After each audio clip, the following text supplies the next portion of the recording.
we'll cut it open and we'll see what's inside. I've got a handle. I'd still trust that for days. If it's not, I'll edit it out.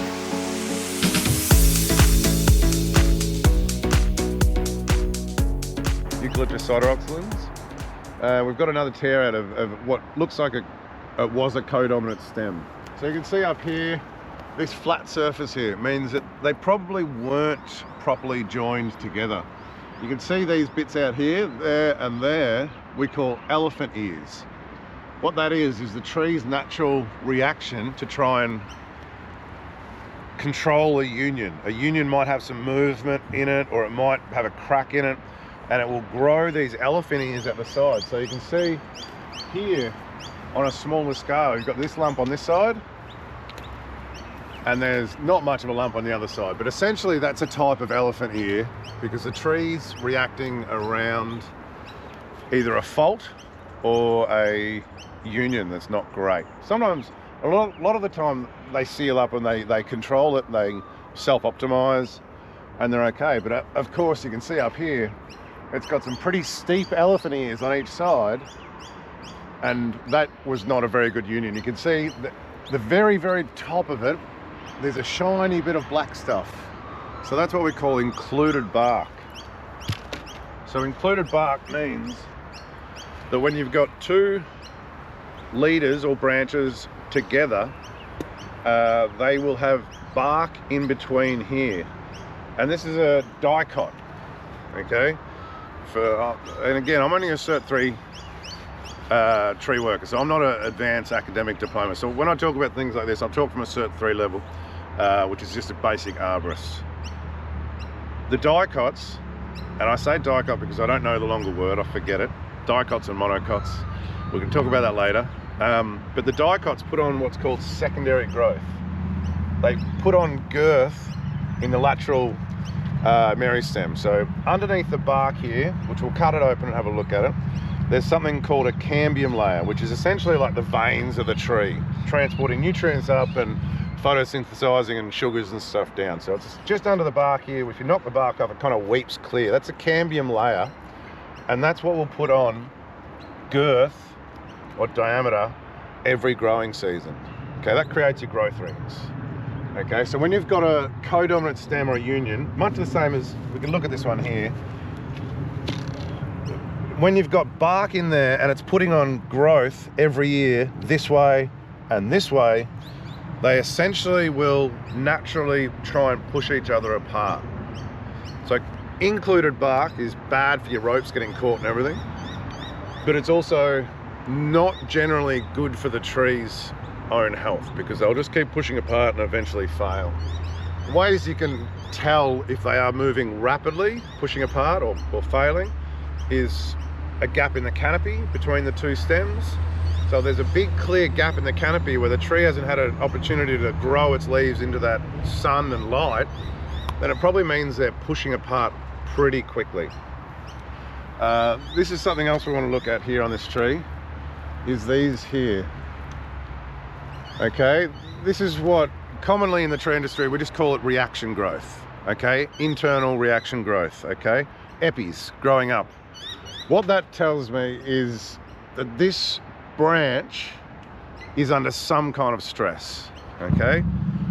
It's under some kind of stress because it's reacting and shooting out these little shoots. This tells me that potentially the tree might be thinking about killing off this branch just up here above these epis. So these epis will shoot out, and then in say 2 or 3 or 4 years time, if it's still stressed from either drought or overextended branch or whatever reason, it'll cut off the nutrients out of that branch and essentially ring bark itself and die. And that's a tree's self-optimizing characteristics.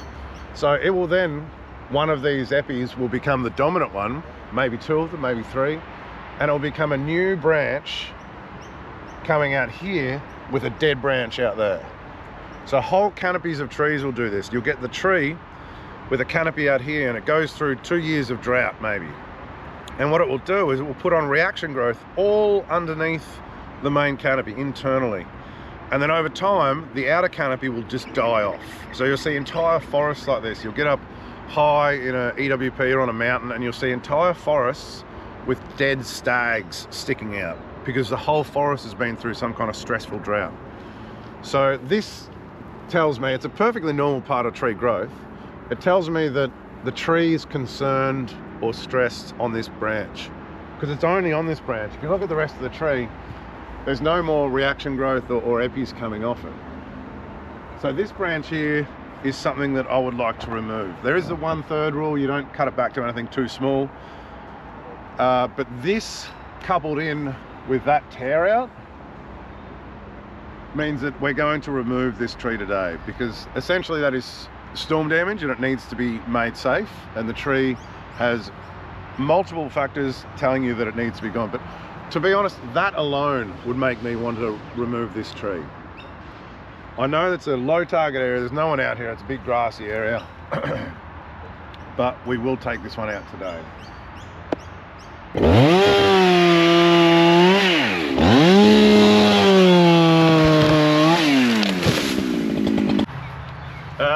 So we're going to throw a rope up over a branch. How to do it? Without using a throw line? Without using a throw line. You can coil it up like that, but it twists your rope. So one side, not too big, other side, one side, other side. What I'm doing is I'm coiling up enough rope here, because I'm aiming at that branch up there. I'm making sure I've got enough rope to get from that branch down. Coiling up too much means it's harder to throw. Coil up just enough. And then tighten it up.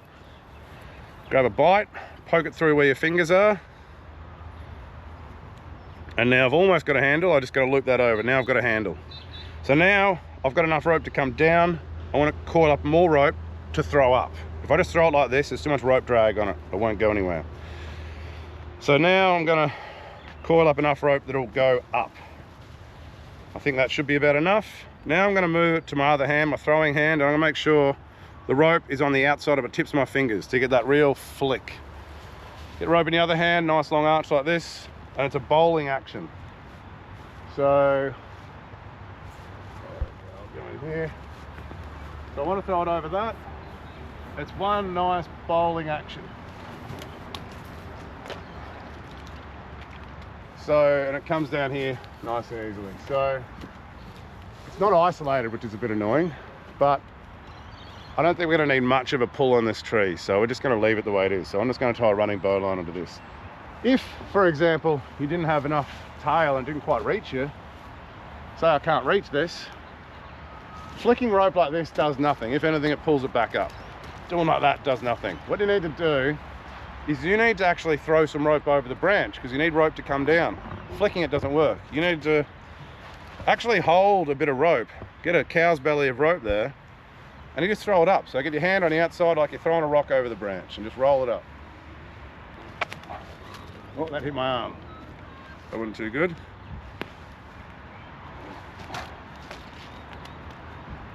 And then it wraps around a dead branch up there and you're stuffed. But we'll try and get it out.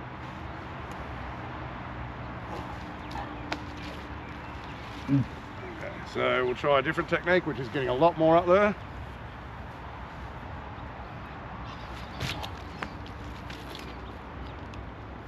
And it's come down a little bit, enough so we can pull it out. So just another running bowline. Nice simple. Rabbit comes up out of the hole, around the back of the tree and back down the hole. Cinch it up. It's not life support, don't need a Yosemite tie off. Is it low? Yeah, it's a bit low, but we don't need much leverage on this. We don't need much pull. It'll do. I'm going to pull it out that direction so it's nice and close to the chipper. This is another rope throwing technique called bunch it up and throw it. See?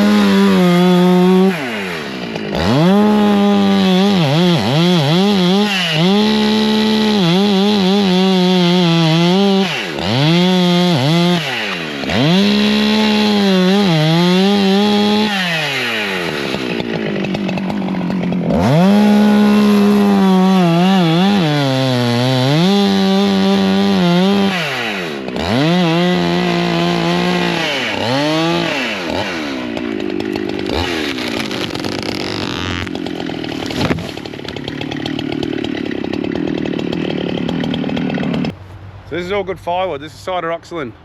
Really good firewood, so I'm just going to dock it all up for the property owner. That's what he wants. Make it easier on the chipper as well. You can see here, see all this in between? This would have been between the two stems.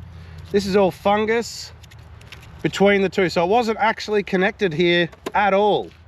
You can see this is the included bark. This stuff would have been pushing out, and this is the reaction growth here. It's trying to react around this hollow bit here.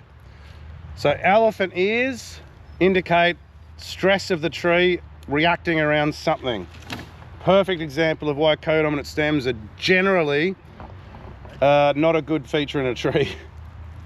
So this union here between these two branches, we can see it's got included bark in here, okay? And it comes down to this crack. So we'll cut this open and we'll have a look and see what's inside. They look strong from the ground. I didn't even notice this from the ground. But we'll cut it open and we'll see what's inside. I think somewhere between here and here, there'll be a crack internally. I can't see the other side yet, so we'll cut it, take it out and have a look.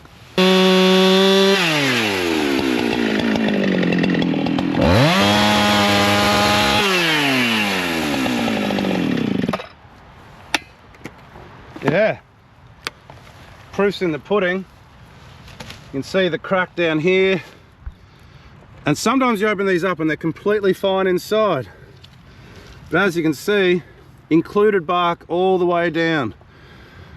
See here, this is 2 litres. If you were to climb up one side of this, put all your weight out here, there's only a tiny bit really holding it. So we'll cut this one open. This will probably be nice and strong inside, and we'll cut it open and hopefully show that. It could be cracked, but I reckon this will be nice and smooth. So it's not included bark, it's a nice kind of cupped union. It looks like a strong union, and I think if there is any fault in there, it'll be minute, but I think that'll be all solid wood. If it's not, I'll edit it out.